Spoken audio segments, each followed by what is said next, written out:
into HBox, I'm like, I have no expectations here, so I'm just going to see what happens, you know? So, well, if anything, it's always a learning experience. It's a chance to grow as an individual.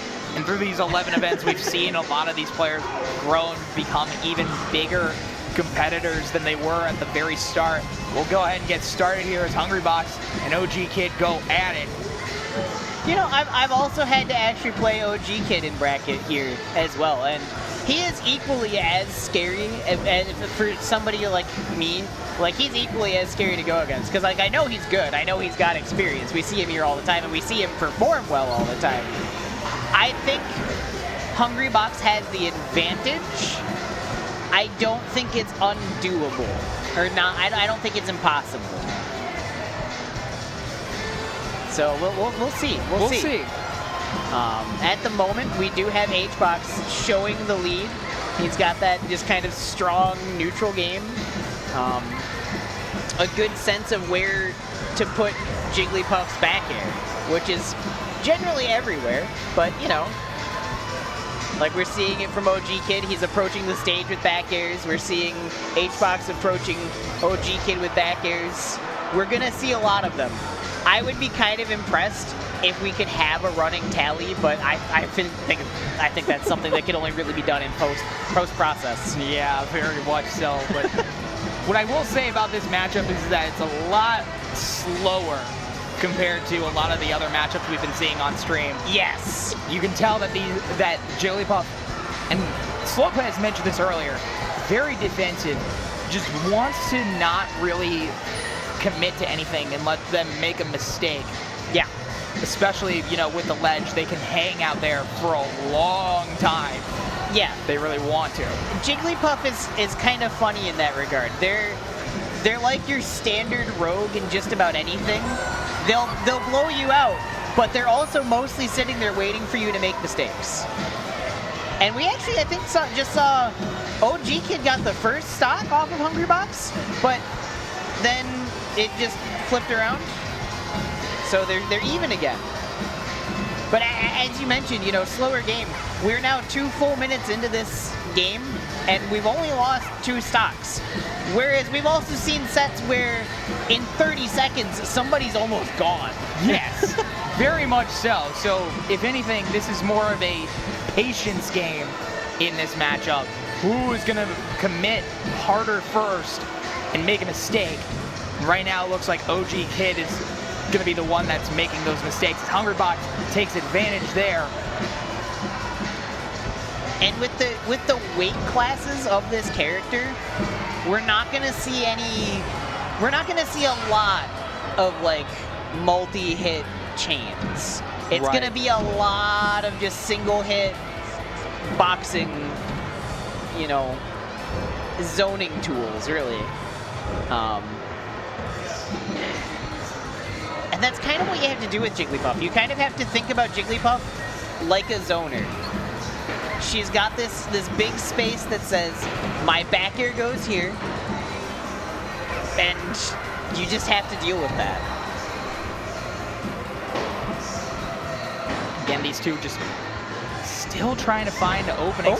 Oh. OG Kid actually making something work, going to take a stock off the box.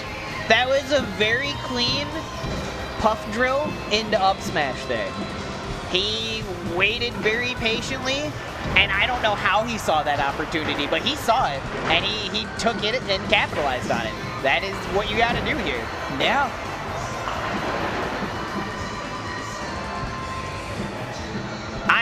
I mean, it's just impressive that at this point he has lasted 4 full minutes in the ring with HBox, and is arguably not far from even.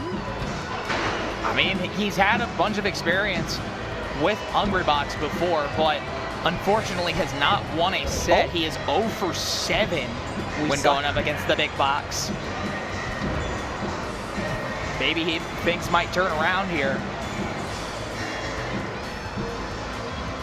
I think something that also plays in here is that, like, on top of the just individual player experience, just that overall experience that HBox has with playing Jigglypuff overall, because he's playing against the same character. He knows every single weakness that Jigs has. And I'm sure OG Kid has similar experience where OG Kid knows the weaknesses of the character. And that's going to be helping them too, but like Hbox will just straight eat at any opportunity. Yes, very much so. We've seen it time and time again across multiple tournaments. Hungrybox again looking to try and go for that kill now. 76 on OG Kid. As he tries to chase. Okay. OG Kid getting the straight up air. Off the dash now.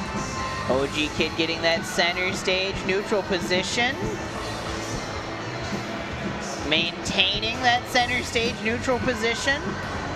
Very important. Okay, we got Drill. Nice hit there. Back air though isn't gonna kill at 115. There we go, there's that back air by Hungrybox. That one is going to get it. Barely gets it. What was our time left on that? About almost 2 minutes on the clock. Okay. 6 full minutes there. 6 grueling minutes of just patience, punishment, it's pain, suffering, I don't know. 6 full minutes, and then they're going right back in. Yep, and we're about to do it again, ladies and gentlemen. Game 2, Hungrybox up with 1 game here against OG Kid. Pokemon Stadium, the natural habitat of these two characters. Maybe not so in Melee, but just in nature of where they're from. Interesting trade there. OG Kid getting the back air. First off stop the off box. of Hungrybox, yeah. Now at least having the early lead as opposed to game 1 where Hungrybox had it. Hungrybox taking that center stage position. Okay, we're back to platforms. And you can see this very tense ditto match of back airs. Now the back throw by OG Kid, 82. Okay, we've got the fire transformation now. Again, We could have that bottom fight pit on the left, or we could have that wall of doom. it's a question of if anybody's gonna hit each other because it feels like each one's trying to avoid each other. We are getting a lot more action in this, though. There's a lot more fishing, I think, going on. Oh my gosh! Forward air by OG Kid. Now a back air on 94, 117. Ooh, that up air just barely missed. Gonna use that little crevice to hide, and then gets the kill on Hungrybox. Okay. Taking 2 stocks. OG Kid having a much more significant lead here. I never really trust 1 spare stock, but 2 spare stocks is okay. Back throw by Hungrybox. And we'll get the stray up air. OG Kid realizing he was gonna get hit one way or another, down to 3 stocks, but still in the lead in this match. It was inevitable. Was that up throw? That was up throw? Yeah, wow, that sent he did really it again. high. Yeah, Puff is a lightweight, so a lot of times it's gonna throw way up high. Not really the opportune throw in this matchup for a rest. No. Okay, a lot of dancing around this platform on the left here. Now we're gonna move to the right. It's like a waltz almost. It's like slightly arrhythmic and just, I don't know. I've lost it. I've lost it. Lost in the sauce. I'm just trying to wait for something to happen here. And it's hard because this is usually not the regular pace. What set was it? We commentated a set a few weeks ago for Ultimate. I think it was it Squishy versus Lightning Cam? I think maybe? I described Is that the one being also super long? Yeah, I described it afterwards as mentally exhausting for both the players and the viewers. and and that is equally so here, because like it just takes a while. This set takes a while to really get through. Well, but the thing is like you know that every interaction that's going on here could explosively lead to one player just disappearing. That is true. Like, but it's a lot of just baiting it out. Is the thing. It is. And like for us, like we're here like going, man, something's gonna happen, but when? And then both of them are sitting there having to go through this entire mental checklist of what am I allowed to get away with right now? And that's a lot of what it is what am I allowed to get away with here? And usually at the top level play, it's not a lot. Yeah, and it's not a lot. And the down tilt, that will take Box to the blast zone. It is one apiece. One apiece. Okay. Okay. I think both of them are getting tired in this set as well. I think that was OG Kid trying to hold in a yawn, and then Box was yawning a little earlier. So we go into game 3. Oh man. Because okay, so here's something I am noticing. I think the last time that I personally saw OG Kid HBox live in person, I think I was seeing a few more dash attacks come out, which is a very risky thing in this situation, and I haven't seen any punishes off of dash attacks, because the typical punish from a blocked dash attack in this situation has been rest. Right. And we have not really seen a lot of that happen. We really haven't. It's mainly just been back air the match. Which, for player side, I would say means that there has been improvement somewhere on one of these players' ends in this set play. Growth has happened somewhere, which is good on someone. And I'm going to put that on OG Kid. HBox got that first stock off, and now it's going to be that very slow uphill climb. I respect the Yoshi's pick. I also respect that it's a painful pick because it makes it go quicker for both players. But neither character wants to commit as hard in this matchup because they don't have a lot of room to recover. And also, neither player wants to die as quickly either. I respect it though. This was HBox's pick, right? I believe so, because OG Kid won game 2. Yep. So this was HBox's pick. He took me to Yoshi's too. And I was like, hey, I'm just here to play, man. And then when it was my pick, I was like, sure, I'll just go back to Yoshi's. Why not? Back air there by Hungrybox. Again, fishing out. Forward air by OG Kid. Another one there. And another forward air by Hungrybox. Looking to wave dash back. Back air. And we go back to the back air war. Gauge the level of focus that HBox has, and it's somewhere between intense and just trying. I can't tell if it's an intense focus or him trying to stay awake. Yeah. Yeah. It's hard to read right now because it could be either way.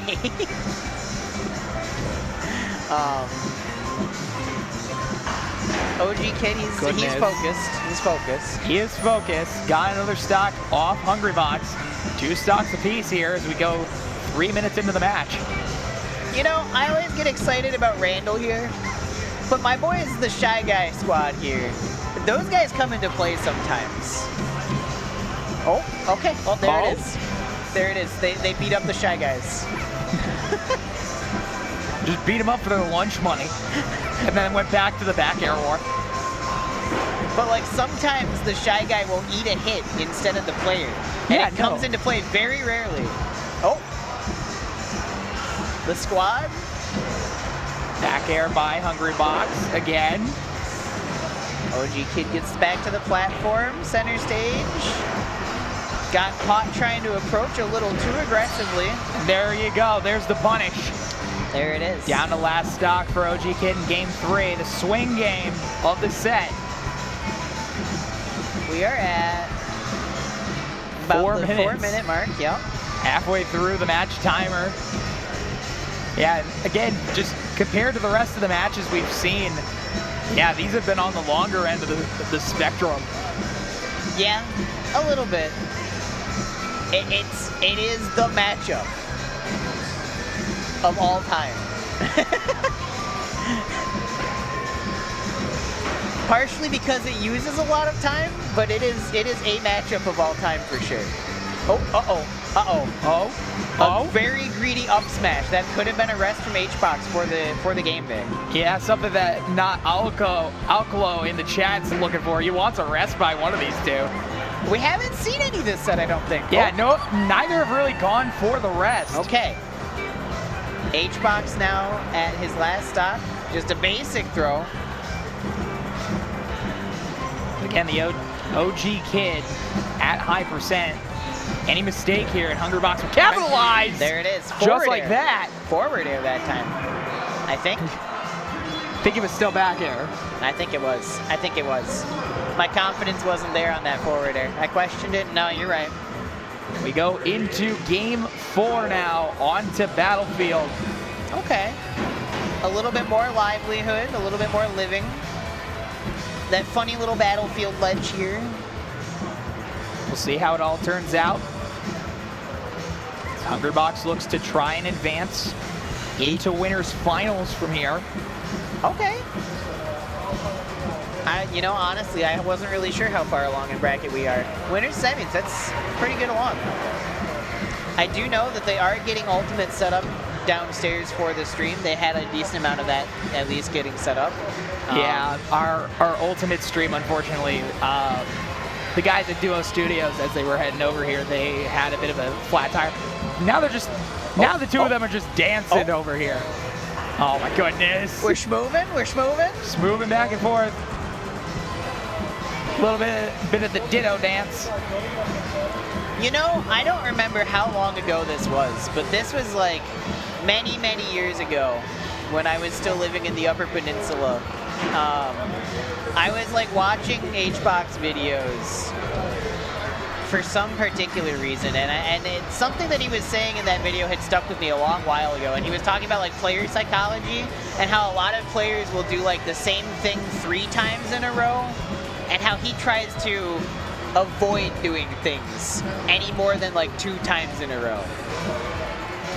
And that's something that's always stuck with me, and I don't know what to do with that information right now, but I also don't know how to talk about what's going on the screen right now sometimes. Because it's mainly just the same thing over and over again, unfortunately. I mean, it's how it plays. I'm not even going to say unfortunately, because as mentioned, like both of these players are working really hard not to make any mistakes.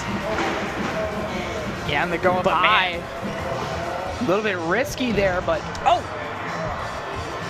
Hungrybox couldn't get the kill. Finally gets it on the up air. That's first stock off OG Kid. At over almost 3 minutes. I think 2 minutes, up actually. smash confirm from maybe like a down air to up smash might be able to kill HBox. A straight up air will apparently do it. That will also do it there, so reset the stocks. That platform movement though? I like that platform movement. We like some good movement in our gameplay. While HBox was away, we got a nice clean little whoosh away.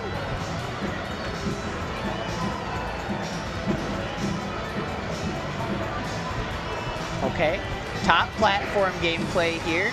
Little risky for OG Kid.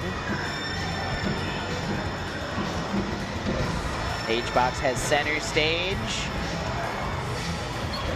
Little hootenanny. Something I really appreciate here is how much the wave dashing is being made use of. Because like, if these players were not as calibrated as they are with their movement, they would not have this going as long as it is, because they are dodging and bobbing and weaving. Yes. Very effectively. Very effectively to both. Both have a lot of experience with this game. Of course, Hungrybox with the experience advantage. But it goes to show how much they know this matchup well, how much they know their characters, the ins and outs. And even despite this war of attrition between the two, seeing some of the best play against the best. We had that down air drill almost to a kill. Almost got the confirmed kill. Back air there by Hungrybox, looking to try and get another one here. Gets the throw. OG Kid just saying, I really would rather be on stage. I don't want to play with the ledge. And another throw. A bit of a greedy mistake, and HBox capitalizing perfectly from that position. Gets the back air. And now he is one stock away from moving on to winner's final. OG Kid with the up smash. Sometimes you just have to throw it out. And sometimes it works. Oh no. Oh no. Finally got that rest. But not gonna kill though. Okay. The rollout. Ooh. The rollout so slow that even on a full hit was still able to be punished. 72 now on Hungrybox. OG Kid looking to try and get himself back into this game. Survive one more. And force game 5. Hungrybox looking for the kill. OG Kid says, I'm still gonna play this through. I'm still gonna fight it out, man. I respect it. To have the mental fortitude to keep fighting this out, I respect that a lot. Okay. Gets him one stock off Hungrybox. Forward air, not gonna kill at 121. Cancel on the rollout. Wave land on stage. Down throw. That down throw's not gonna do it. OG Kid still lives another moment. 2 minutes on the clock. Magic is not gonna happen for OG Kid. Back air is gonna do it. Hungrybox moves on to winners finals. OG Kid, a valiant effort there in the Puff Ditto matchup. Unfortunately, it's not enough.